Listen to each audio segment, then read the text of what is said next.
Hi friends, പുതിയൊരു വീഡിയോയിലേക്ക് എല്ലാവർക്കും സ്വാഗതം. ഇന്ന് നമ്മളൊരു വെറൈറ്റി ചെടിച്ചട്ടിയാണ്, ഒരു ആൻറ്റിക് ലുക്കിൽ ഒരു ചെടിച്ചട്ടി പെട്ടെന്ന് ഉണ്ടാക്കുക എന്നുള്ളതാണ് ഇന്നത്തെ വീഡിയോ. അപ്പോൾ അതിനുവേണ്ടി മോൾഡിന് ഒരു ചെറിയൊരു പ്ലാസ്റ്റിക് ബക്കറ്റ് കൊണ്ട് ആണ് ഉണ്ടാക്കിയിരിക്കുന്നത്. അപ്പോൾ ഇതെല്ലാവർക്കും ഉപകാരപ്പെടും, എല്ലാവർക്കും വളരെ ഈസി ആയിട്ട് തന്നെ ഉണ്ടാക്കാനും പറ്റും. നേരെ നമുക്ക് വീഡിയോയിലേക്ക് തന്നെ പോകാം.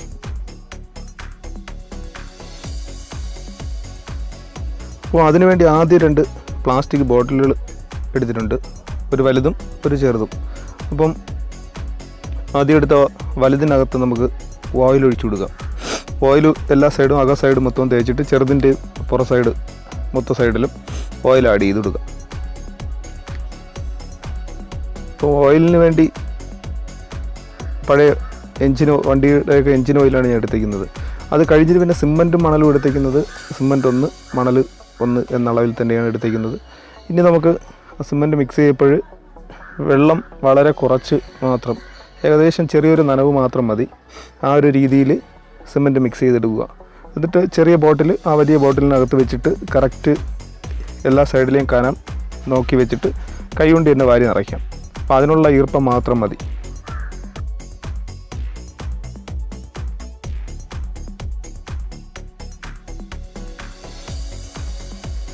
ഇപ്പോൾ കൈകൊണ്ട് വാരി നിറച്ചിട്ട് നമുക്ക് ചെറിയൊരു മരകഷ്ണം കൊണ്ട് ചെറുതായിട്ടൊന്ന് വലിയ ചെടിച്ചട്ടിയുടെ സൈഡിലൊക്കെ ഒന്ന് തട്ടി കൊടുക്കണം. അപ്പം ബാക്കി എവിടെയെങ്കിലും ഫില്ലാവാനുണ്ടെങ്കിൽ ആ സൈഡിലൊക്കെ സിമൻറ്റ് ഇറങ്ങി നല്ല സെറ്റായിക്കോളും. അപ്പോൾ അതെല്ലാം കഴിഞ്ഞിട്ട് മുകൾ സൈഡിൽ കരണ്ടി കൊണ്ടൊന്ന് തേച്ച് വൃത്തിയാക്കിയിട്ട് നമുക്ക് അകത്ത് വെച്ചിരിക്കുന്ന ബക്കറ്റങ്ങ് ഇളക്കി മാറ്റാം. എന്നിട്ട് ആ ഹോളിലോട്ട് നല്ല ഉണക്ക മണൽ അല്ലെങ്കിൽ പാറപ്പൊടി നമുക്ക് വാരി നിറച്ചിട്ട് അതിന് നമുക്ക് തിരിച്ച് കമഴ്ത്തി വലിയ ബക്കറ്റും കൂടെ അങ്ങ് ഇളക്കിയെടുക്കണം.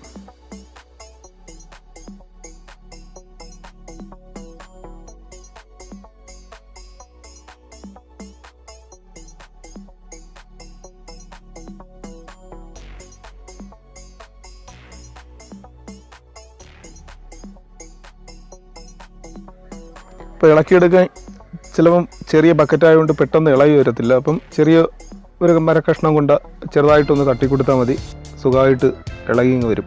അപ്പം വെള്ളത്തിൻ്റെ ഈർപ്പം വളരെ കുറവായിരിക്കണം. വെള്ളത്തിൻ്റെ ഈർപ്പം കൂടിക്കഴിഞ്ഞാൽ ഇളകി വരാൻ ഭയങ്കര പാടാണ്.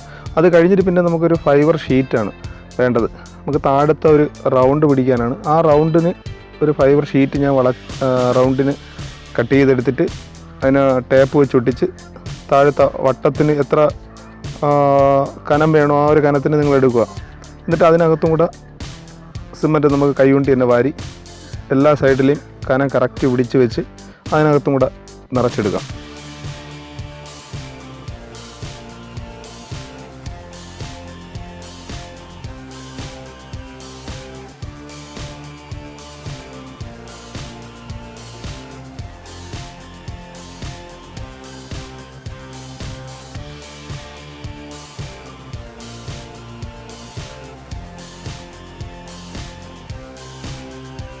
അപ്പോൾ കൈകൊണ്ട് അതിൻ്റെ എല്ലാ സൈഡും വാരി നിറച്ചിട്ടുണ്ട്. അപ്പോൾ അതിൽ ചെടിച്ചട്ടിയിൽ നിന്ന് ആ കനം പ്രത്യേകം ശ്രദ്ധിച്ചോണം. അപ്പോൾ എല്ലാ സൈഡും ഒരേ റൗണ്ടിന് തന്നെ ആ വരത്തക്ക രീതിയിൽ വന്നിട്ട് ലാസ്റ്റ് പിന്നെ നമുക്ക് ആ കരണ്ടി കൊണ്ടൊന്ന് തേച്ച് അതിൻ്റെ ചുറ്റാതൊന്ന് വൃത്തിയാക്കി എടുക്കാം.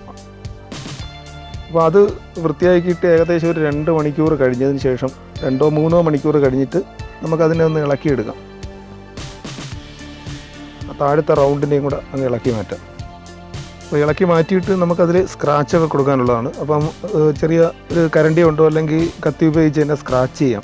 അപ്പോൾ ഒരു ആൻറ്റിക് ലുക്കിൻ്റെ ആ ഒരു ലുക്കൊക്കെ കിട്ടാൻ വേണ്ടിയാണ് പൊട്ടിയിരിക്കുന്ന രീതിയിൽ സ്ക്രാച്ചൊക്കെ ചെയ്തിട്ട് പിന്നെ ഒരു 2-3 ദിവസം നല്ലയിടത്ത് നനച്ച് കൊടുത്തതിന് ശേഷം നല്ലയിടത്ത് ഉണങ്ങിയിട്ടുണ്ട് നനച്ചൊക്കെ കൊടുത്ത് എന്നിട്ട് അതിനകത്തുള്ള മണലൊക്കെ എടുത്ത് മാറ്റാം. നമുക്ക് മാറ്റിയിട്ട് പിന്നെ അതിൻ്റെ പുറത്ത് അടുത്ത സ്റ്റെപ്പ് നമുക്ക് സിമൻറ്റ് മണലും പഴയ അളവിൽ തന്നെ എടുത്തേക്കുന്നത് സിമൻറ്റ് 1 മണൽ 1 എന്നിട്ട് അതിൻ്റെ പുറത്തുള്ള ചെറിയ ഡിസൈനൊക്കെ കൊടുക്കാം. അപ്പോൾ ഒരു ആൻറ്റിക് ലുക്കിൻ്റെ ഒരു ഡിസൈനൊക്കെ ആകുമ്പോൾ വലിയ ഫിനിഷിംഗ് ഒന്നും വേണ്ട.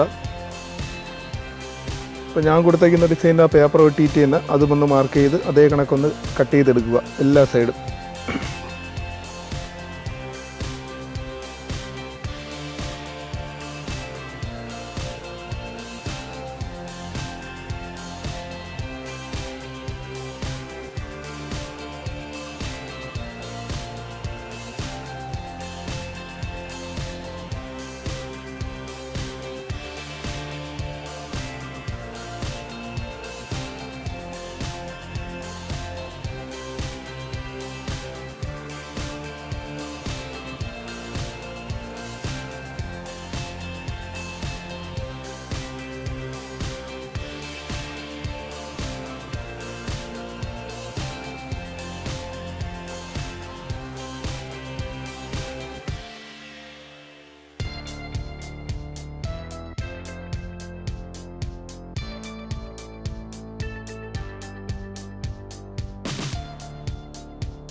അപ്പോൾ നമ്മൾ കൊടുത്തേക്കുന്ന എല്ലാ ഡിസൈനും ഏകദേശം ഉണങ്ങിയിട്ടുണ്ട്.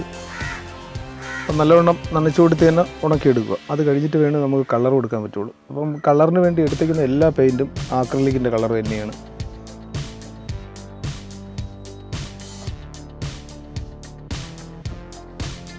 അപ്പോൾ ആക്രിലിക്കിൻ്റെ ബ്ലാക്ക് കളറാണ് ആദ്യം ഒരു കോട്ട് അടിക്കുന്നത്. അപ്പോൾ അത് എല്ലാ സൈഡിലും ഒറ്റ കോട്ട് അടിച്ചിട്ടുണ്ട്. അത് കഴിഞ്ഞിട്ടാണ് നമുക്കിന്ന് അടുത്ത കളറ് എടുക്കേണ്ടത്. അപ്പം എല്ലാ കളറും ഞാൻ ഇവിടെ എഴുതി കാണിക്കുന്നുണ്ട്. ആദ്യം ഒന്ന് മിക്സ് ചെയ്യേണ്ട കളറ് റെഡും യെല്ലയും ബ്രൗണും. അപ്പോൾ അത് ചെടിച്ചട്ടി നല്ല നിറച്ചടിക്കേണ്ട ആവശ്യമില്ല, ഒന്ന് ടച്ച് ചെയ്ത് കൊടുത്താൽ മാത്രം മതി.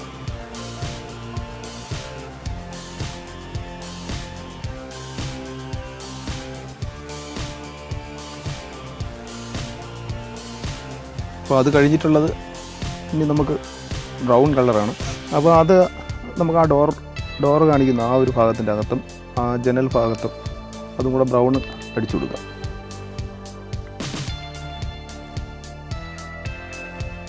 പിന്നെ അവസാനത്തെ കളർ എന്ന് പറയുമ്പം സിൽവറാണ്, ആക്രിലിക്കിൻ്റെ സിൽവർ. അപ്പോൾ അത് ഏകദേശം ഉണങ്ങാൻ നേരത്ത് ഇച്ചിരി ഒന്ന് ഡാർക്ക് ആയിക്കോളും. അപ്പോൾ എന്തായാലും ഇന്നത്തെ വീഡിയോ നിങ്ങൾക്ക് ഇഷ്ടമായെന്ന് വരുന്നു. വീഡിയോ ഇഷ്ടമായെങ്കിൽ ലൈക്ക് ചെയ്യുക, നിങ്ങളുടെ അഭിപ്രായങ്ങൾ കമൻറ്റ് ബോക്സിൽ അറിയിക്കുക. നിങ്ങൾ ആദ്യമായിട്ടാണ് ഈ ചാനൽ കാണുന്നതെങ്കിൽ എല്ലാവരും ഒന്ന് സബ്സ്ക്രൈബ് ചെയ്ത് സഹായിക്കുക. അപ്പോൾ എല്ലാ കൂട്ടുകാർക്കും ഒരിക്കൽ കൂടി ഗുഡ് ബൈ.